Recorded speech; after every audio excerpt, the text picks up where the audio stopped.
வணக்கம்.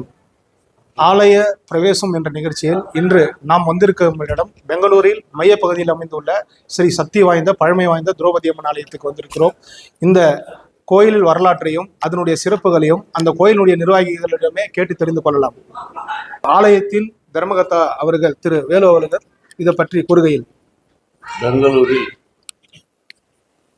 ஸ்ரீராம்புரம் பகுதியில் ஸ்ரீ திரௌபதி அம்மன் ஆலயத்தில் 61ஆம் ஆண்டு கொடியேற்றம் துவங்கியது.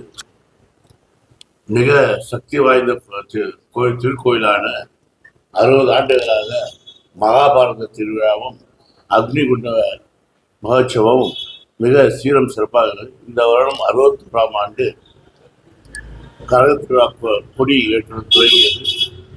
ஏப்ரல் 10ஆம் தேதி மகாபாரதம் துவங்குவதால் பொதுமக்கள் அனைவரும் தவறாம கரும். அதே மகாபாரத நாடகம்லாம் பாக்குறாங்களா சார்? பாக்குறாங்க. அங்க நிறைய ஜனங்க ஆரவாரமா வந்து பாக்குறதெல்லாம் உண்டா? இப்ப கூட ஒரு 75 வருஷத்து கோயில். ஓகே. இப்போ இது 60 வருஷம் ஆயிடுச்சு கரகம். இப்போ 60 வருஷம் ஆயிட்டு இப்போ 61வது வருஷம் கொடியேற்றோம். ஏப்ரல் 10ஆம் தேதி மகாபாரதம் ஸ்டார்ட் ஆகுது.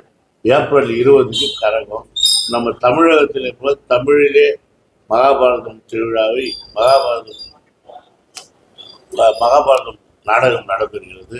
பொதுமக்களாக நம்முடைய ஸ்ரீராம்புரம் பகுதியில் எல்லாரும் சீரம் சிறப்பாக கொண்டாட பொதுமக்களை விரும்பி. சரி, இப்போ 61 வருஷம் சொல்றீங்க இல்லைங்களா? இப்போ கொரோனா காலத்துல சில ஆலயங்கள்லாம் தடை செய்திருந்தாங்க, அதாவது பூஜை செய்யக்கூடாது, ஜனம் சேரக்கூடாதுன்றதுனால. அப்போ எப்படி நீங்க இதை நிறைவு செய்தீங்க? அப்போ அந்த அந்த டைம்ல கூட நாங்க கரகம் எடுத்தோம். எந்த தொந்தரவும் இல்லாம முடிச்சீங்க.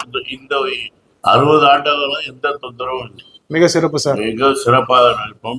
இது இங்க மட்டும் இல்ல, தமிழ்நாட்டுல இருந்தும் ஆந்திரால இருந்து எல்லாம் வராங்க. இல்ல, நான் ரொம்ப கேள்விப்பட்டிருக்கேன், ரொம்ப பழமை வாய்ந்த ஒரு ஆலயம் சொல்லிட்டு. சரி, அதனாலதான் இன்னைக்கு உங்களை இது பஜனை கோயிலாக தான் ஃபர்ஸ்ட் இருந்தது. இப்போ பஜனைனா இந்த மார்கழி மாசம் பஜனை இப்போ நடக்குதா? இப்போ நடக்குது. Very good, very good. Tamil Nadu எப்படி இருக்கிறதோ அதே மாதிரி தமிழ்ல தான் தமிழர்கள் வசிக்கக்கூட இந்த பகுதியில அந்த கலாச்சாரத்தை இன்னும் கடைபிடிக்கிறீங்க. ஆமா.